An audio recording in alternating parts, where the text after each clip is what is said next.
जन्म थयो मोर छत्तीसगढ़ के माटी सोच के छत्तीसगढ़ में 33 कोटी देवता के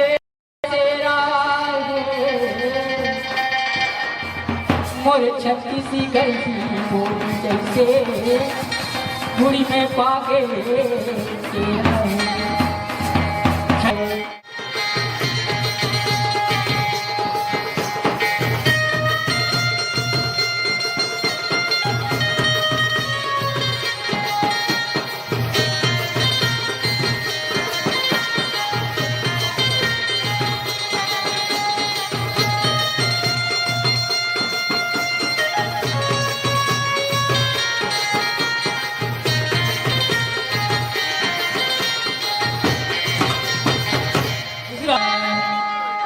दूरी का महामाई के आरती उतारो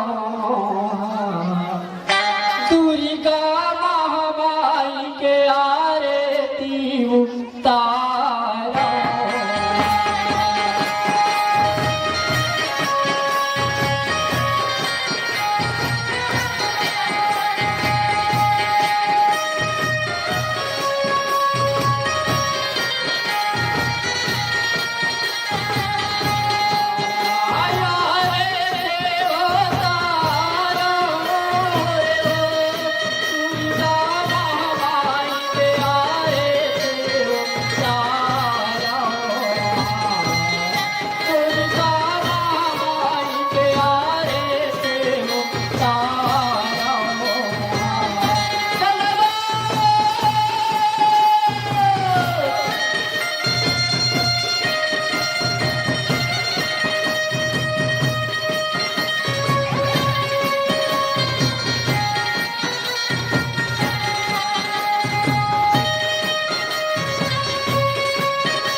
बेटे वाला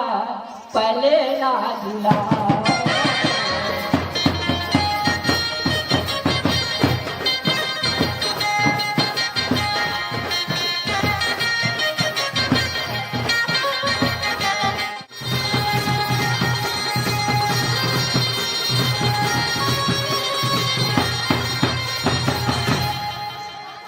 भादों के महीना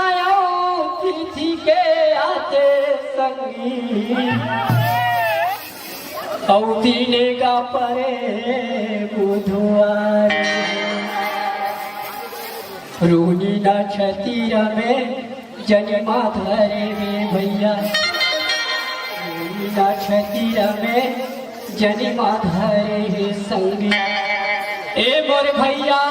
मुरली मनोहर भागे वाले हो।